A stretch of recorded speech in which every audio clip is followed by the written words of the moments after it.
Otep, cher Camille, je vais parler avec vous aujourd'hui des sacrifices de fin d'année.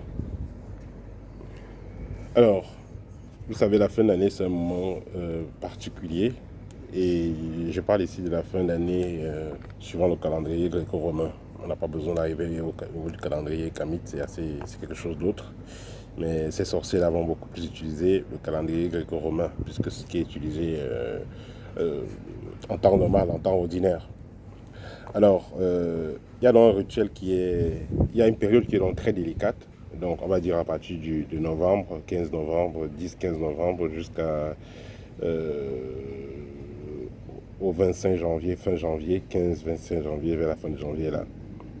C'est une période qui est très délicate. Pourquoi? Parce que les personnes qui sont dans des mouvements où on achète des esprits, on peut dire achat des âmes, voilà, vente des âmes, achat des âmes, mais de façon plus concrète, c'est l'esprit. On achète les esprits parce que acheter l'âme, c'est assez délicat. Voilà, c'est acheter l'esprit qui est beaucoup plus fait par ces personnes-là. Donc, c'est une période qui est très délicate où les chefs d'entreprise qui sont dans des confréries maléfiques vont acheter des esprits qui vont travailler dans leur compagnie. Parce que dans certaines compagnies, il y a des êtres physiques, des gens ordinaires qui travaillent, mais aussi des gens qui ne sont pas ordinaires qui vont travailler. Comme il y a des esprits qui vont travailler. Vous savez, plus l'entreprise monte, plus l'entreprise est exposée à de la haute magie. Plus l'entreprise doit s'y connaître. Plus le responsable d'entreprise doit s'y connaître en ce qui concerne la magie. Cependant, il y a des gens qui sont dans la lumière, qui vont faire une magie positive, qui vont utiliser positivement leur connaissance mystique en se basant sur les forces positives, voilà, permettant l'autologie. Et il y a des gens qui vont, voilà, se baser sur ce qu'ils ont voilà, ce qu'ils ont en eux, donc ce qu'ils ont dans leur système, c'est-à-dire que de la négativité. Ils vont se baser sur cette négativité-là pour pouvoir frapper. Ils vont se baser sur leur magie noire pour pouvoir frapper. Ils vont agir avec leur connaissance maléfique. Ils vont mettre leur connaissance maléfique à l'œuvre. Alors, pendant cette période-là, il y a donc des personnes, il y a donc des chefs d'entreprise qui vont donc acheter des âmes, disons des esprits, des personnes particulières. Quelles sont donc ces personnes particulières? Il y a donc des employés qui ont travaillé dans la compagnie, qui ont passé le cours de l'année à voler dans l'entreprise.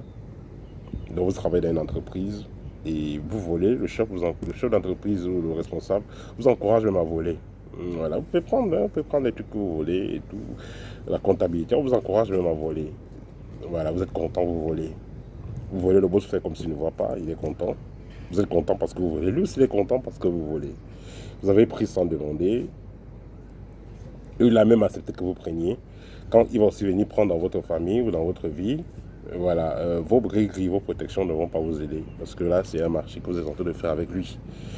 Alors, pendant cette période délicate, il y a donc un rituel qui est appelé la vente olympique.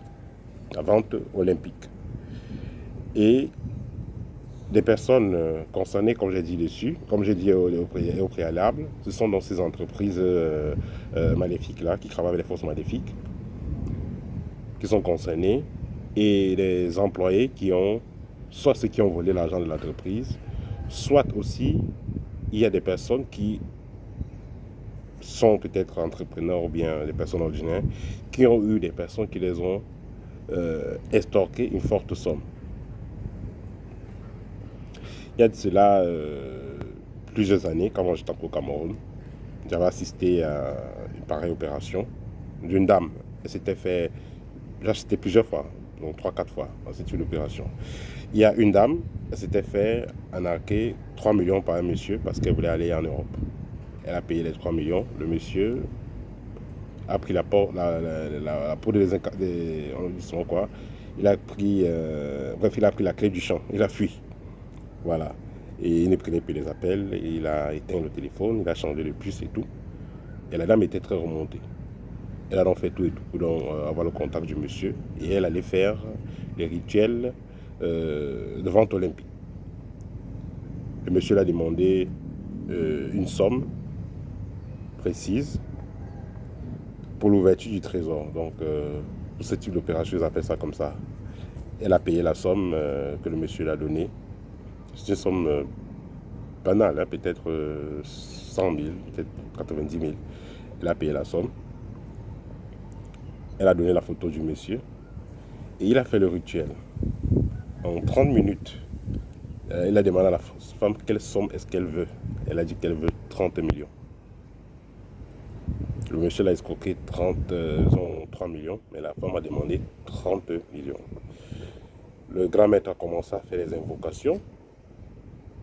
Je vous parle ici du grand maître Fakir, hein, parce que c'est l'un des plus grands maîtres de magie indienne que j'ai connu. Donc lui, il ne s'amusait pas, ce monsieur-là. Bon, il n'est plus là. Voilà, il est décédé, ça fait à peu près 10 ans. Et ce grand maître-là, il avait quel âge à l'époque? Il devait avoir dans les 92 ans, 90 ans, 92 ans. Il était vieux quand même. Alors, qu'est-ce qui s'était donc passé? Le monsieur a commencé à faire des invocations, des appels et tout. Et devant lui, il y avait une penderie. Disons, il y avait une grande penderie qui était là. Bon, pas si grande que ça, ça devait avoir peut-être 1 mètre et demi. Il a commencé à faire des invocations. Et il avait mis la photo du monsieur là. Il a fait des invocations.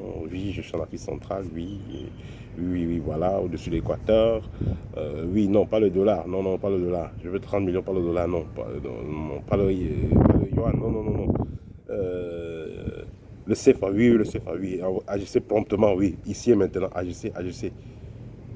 Après, on a senti comme un petit vent là, un petit air là qui a soufflé là. Allez, boum. Il a ouvert l'armoire. C'était même pas facile d'ouvrir. Hein. Il a forcé, il a ouvert. On a vu, moi je n'ai jamais vu pareille somme. On a vu 30 millions là. C'était là, bien, bien craquant. Et puis, il a dû vérifier. Il faut voir. On a guetté, on a vérifié tout.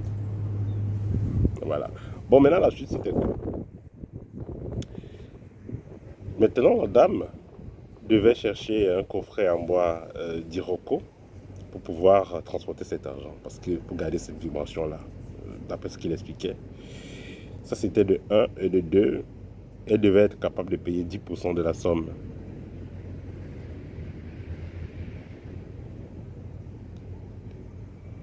Ensuite, une fois que cela devait être réglé, il devait avoir 9 jours.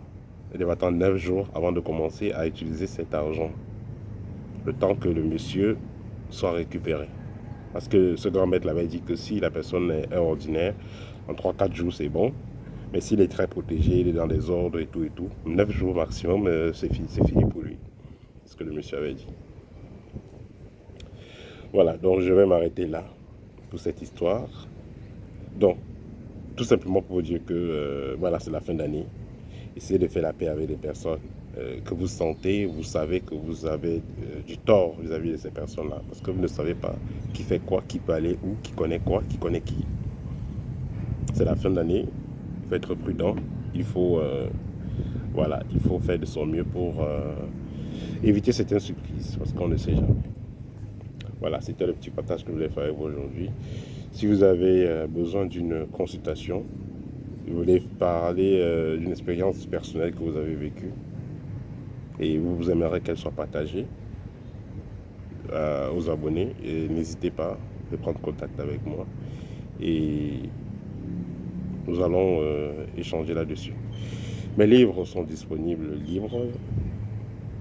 Adrionné, guide pratique 1, guide pratique 2, avec la première partie victoire sur les loges. Au TEP et à très bientôt.